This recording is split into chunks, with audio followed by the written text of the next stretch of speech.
네, 안녕하세요. 오늘은 시편 119편에 가지고 고난은 유익하다 이런 제목으로 같이 말씀을 나누겠습니다. 오늘 본문은 시편 119편 57절부터 65절부터 71절까지가 되겠습니다. 시편 119편 65절부터 71절까지 제가 읽어드리겠습니다. 여호와여, 주의 말씀대로 주의 종을 선대하셨나이다. 내가 주의 계명을 믿었사오니 명철과 지식을 내게 가르치소서. 고난 당하기 전에는 내가 그릇 행하였더니 이제는 주의 말씀을 지키나이다. 주는 선하사 선을 행하시오니 주의 율례로 나를 가르치소서. 교만한 자가 거짓을 지어 나를 치려 하였사오나 나는 전심으로 주의 법도를 지키리이다. 저희 마음은 살쪄 지방 같으나 나는 주의 법을 즐거워하나이다. 고난당한 것이 내게 유익이라. 이로 인하여 내가 주의 율례를 배우게 되었나이다. 주의 입의 법이 내게는 천천 금은보다 승하니이다. 아멘. 여러분, 우리가 잘 아는 말 중에 인생은 고해다 이런 말을 합니다. 여러분, 이 말은 세상 사는 그 자체가 괴로움의 바다라고 하는 말입니다. 불교의 사성제라고 있는데 네 가지 성스러운 진리를 말합니다.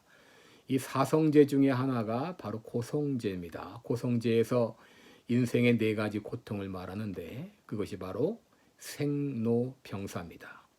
이 밖에 사랑하는 사람과 헤어지는 고통, 또 미워하는 사람과 만나는 고통, 또 얻고자 하는 것을 얻지 못하는 고통, 이런 고통들을 말합니다. 사람들은 이런 고통으로 괴로워한다고 하는 것입니다. 그런데 여러분, 성경도 역시 동일하게 인생의 고난에 대해서 언급하고 있습니다.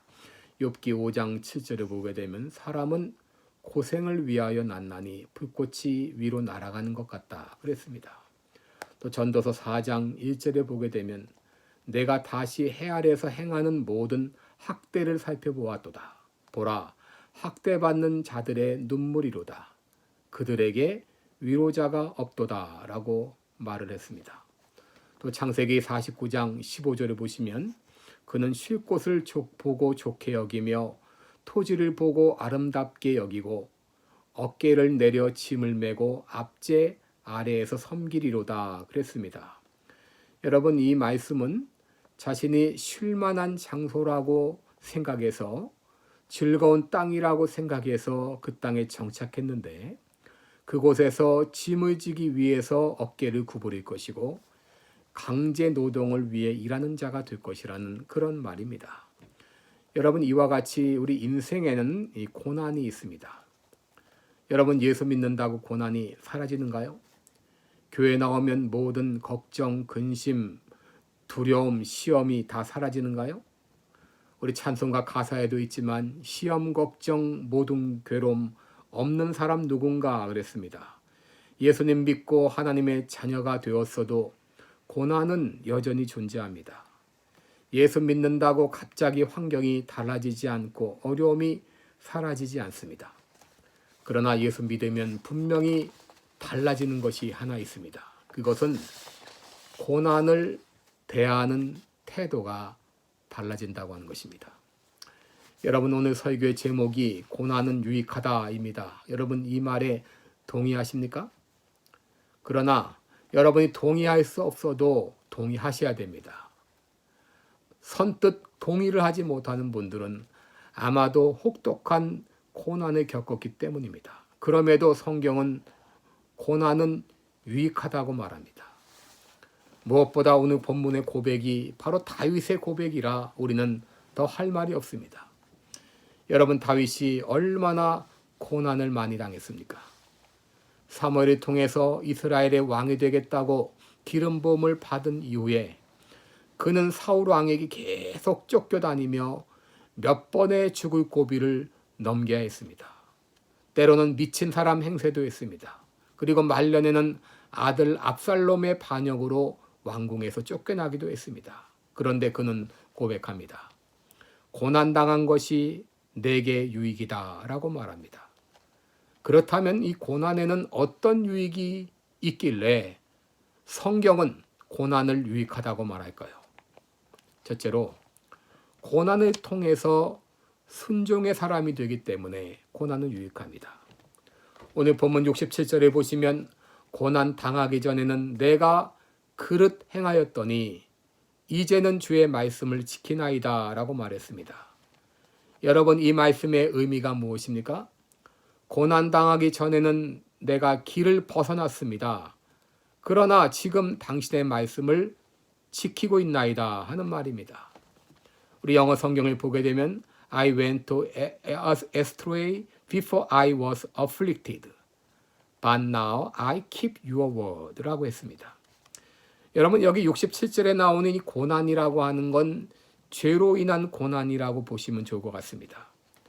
여러분, 하나님께서는 그의 백성이 잘못된 길로 갈 때 그것을 그냥 두지 않습니다. 매를 들어서라도 바로 잡습니다. 왜 그렇습니까? 그것이 유익하기 때문입니다. 여러분, 인간이 얼마나 어리석습니까? 담배가 나쁜 줄 알면서도 골초가 됩니다. 술이 나쁜 줄 알면서도 술에 취해 살다가 간암에 걸리고서야 비로소 후회를 합니다. 학생들이 놀면은 시험에 떨어질 걸 알면서도 유혹을 뿌리치지 못합니다. 많은 사람들이 불륜을 저지르면 가정 파탄이 올 것을 알면서도 관계를 끊지 못하고 결국 이혼에 이르게 됩니다. 여러분, 저는 가정 파탄으로 고통당하는 사람들의 소식을 듣고 있습니다. 여러분, 부부가 별거 상태입니다. 그렇게 될 것을 뻔히 알면서도 그 길을 가는 것이 인간입니다. 그런데 하나님께서는 하나님의 백성이 잘못된 길을 갈 때 그냥 두시지 않습니다. 여러분의 자녀가 잘못된 길로 가는데 그냥 둘 수 있을까요? 솔로몬이 왕이 된 다음에 인간적으로 나라를 안정시키고자 주변 나라의 공주를 왕비로 맞이했습니다. 비빈이 1000명에 이르렀습니다.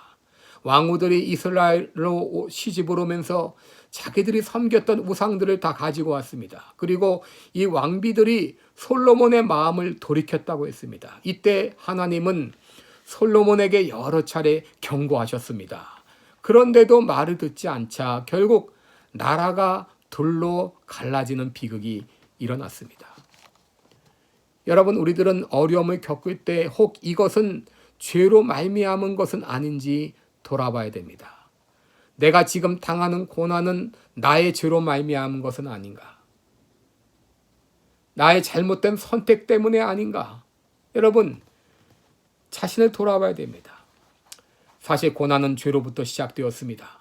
창세기 3장 17절을 보시면 하나님은 아담에게 내가 너더러 먹지 말라 한 나무 실과를 먹었은즉 땅은 너로 인하여 저주를 받고 너는 종신토록 수고하여야 그 소산을 먹을지라 라고 했습니다.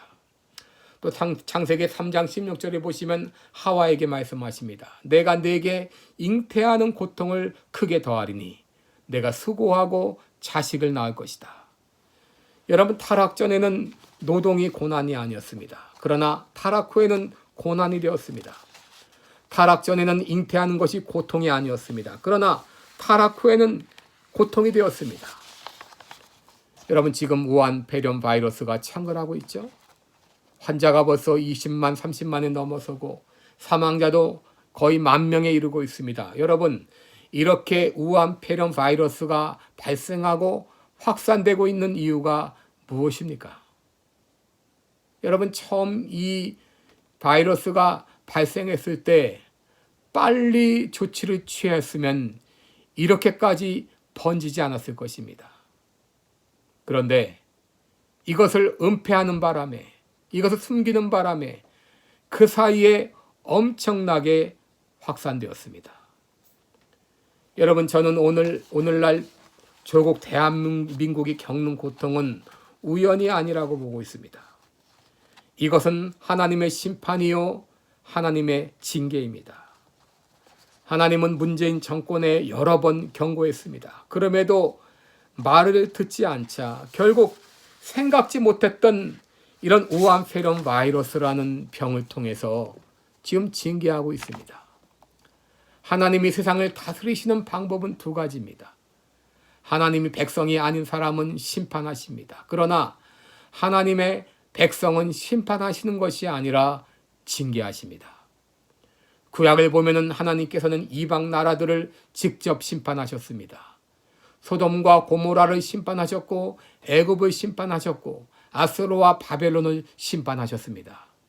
그리고 이스라엘 백성들의 가나안 정복은 가나안 백성에 대한 하나님의 심판이었습니다.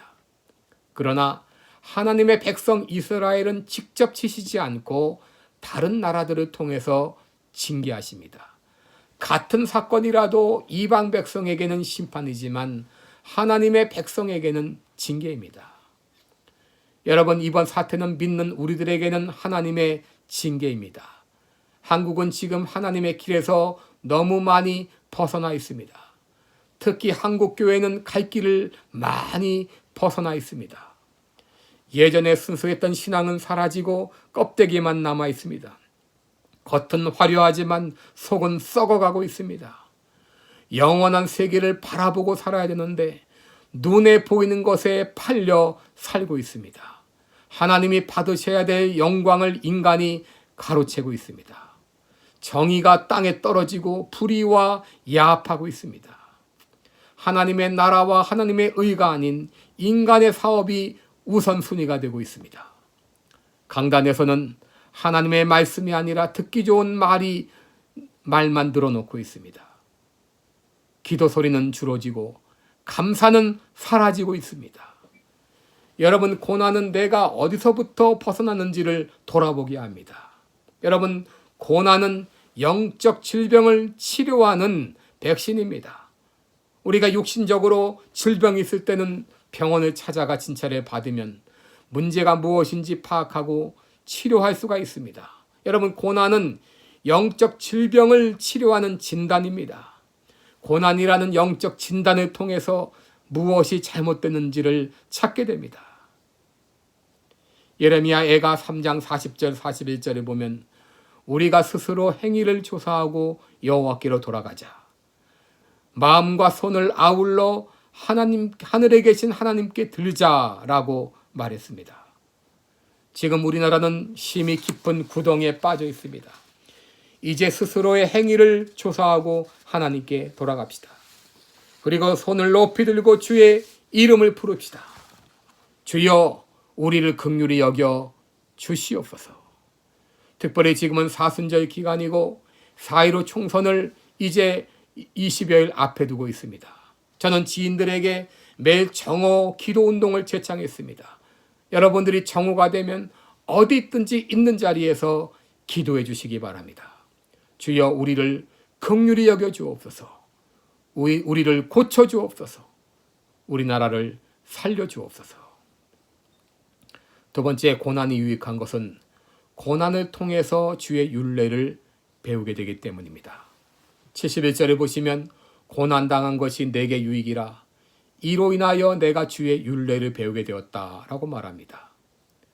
이 구절을 달리 말하면 이렇게 말씀드릴 수 있습니다. 당신의 율례를 배우기 위하여 내가 고통을 당한다는 것은 유익한 일입니다. 우리는 종종 선한 하나님께서 왜 그의 백성인 우리들에게 고난을 허락하실까 생각할 때가 있습니다. 죄로 인한 것이라면 당하는 것이 마땅하다 생각하겠지만 때로는 까닭 없이 당하는 고난이 있습니다. 태어난 지 1년도 안 되는 아이가 죽는 일이 있습니다. 여러분, 9.11 사태가 왜 일어났습니까? 여러분, 오늘날에도 이런 이해할 수 없는 고난이 임합니다. 다윗은 까닭 없이 사울에게 쫓기며 여러 번 죽을 고비를 넘겨야 했습니다. 욥도 까닭 없는 고난을 당했습니다. 욥은 고난 중에서 하나님께 이렇게 호소했습니다. 내가 무슨 이유로 고난당하는지 이유라도 알게 해주옵소서. 그러면 달게 받겠습니다. 여러분, 왜 우리들에게 우리 삶의 고난이 찾아올까요? 그것은 하나님께서 고난을 허락하셨기 때문입니다. 여러분, 까닭 없는 고난의 배후에 사단이 조종하고 있습니다. 61절에 보시면 악인의 줄이 내게 두루 얽혀 있을지라도 이렇게 말했죠. 여러분, 이 악인의 줄로 두루 얽혀 있는 것이 오늘날의 세상입니다. 사단은 이런 악한 자들을 조종해서 악행을 저지르게 합니다. 욥기 1장과 2장을 보게 되면 욥이 당한 고난의 배후에 사단이 있었습니다. 그런데 우리가 알아야 될 것은 사단이 우리를 건드릴지라도 하나님이 허락하시지 않으면 우리를 건드릴 수 없다고 하는 것입니다. 하나님은 사단에게 말했죠. 네가 욥의 몸에는 손을 댈지라도 생명은 해하지 말라. 사단이 우리를 넘어뜨리려고 유혹할지라도 결코 우리를 넘어뜨릴 수 없다고 하는 것을 알아야 됩니다. 하나님은 우리에게 시험을 허락하시지만 우리가 넘어지지 않도록 지켜주십니다. 그런데 왜 하나님은 의인에게 고난을 허락하실까요? 왜 악인의 악행을 허락하실까요? 이것은 악인은 심판하시기 위함이요 의인은 훈련시키고자 하는 하나님의 깊은 뜻이 있습니다. 71절에 보시면 고난당한 것이 내게 유익이라 이로 인하여 내가 주의 율례를 배우게 되었다라고 말했습니다. 여러분, 여기 율례라고 하는 것은 법이라는 뜻이죠. law라는 뜻이지만 여기에는 revelation, 계시라는 해석이 더 적절해 보입니다. 여러분, 이 율례라고 하는 말은 고난이라는 과정을 거치지 않으면 배울 수 없는 진리, 교훈을 의미합니다. 하나님께서 이런 고난을 허락하시는 것은 바로 고난을 통해서만 배울 수 있는 하나님의 율례, 레블레이션이 있기 때문입니다. 그러기에 72절에 보시면 주의 의의 법이 내게는 천천은금보다 더 승하니이다 라고 고백했습니다. 여러분, 성경의 요셉은 까닭 없는 고난을 당했습니다. 형들에게 팔려서 노예가 되었습니다. 애굽에 가서 죽을 고생을 했습니다. 그런데 그가 나중에 고백하는 것을 보면 창세기 45장 5절에 당신들이 나를 이곳에 팔았으므로 근심하지 마소서, 한탄하지 마소서. 하나님이 생명을 구원하시려고 나를 당신들 앞서 보내셨나이다 라고 고백했습니다.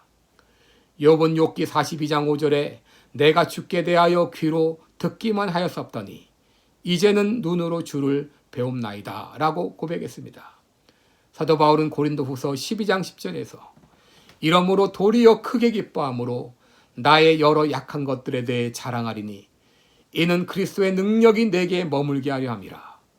그러므로 내가 그리스도를 위하여 약한 것들과 능력과 궁핍과 핍박과 곤란을 기뻐하노니 이는 내가 약할 그때의 곧 강함이니라 라고 고백했습니다. 여러분, 이런 요셉이나 욥이나 사도 바울의 고백은 그냥 나올 수 있는 고백이 아닙니다.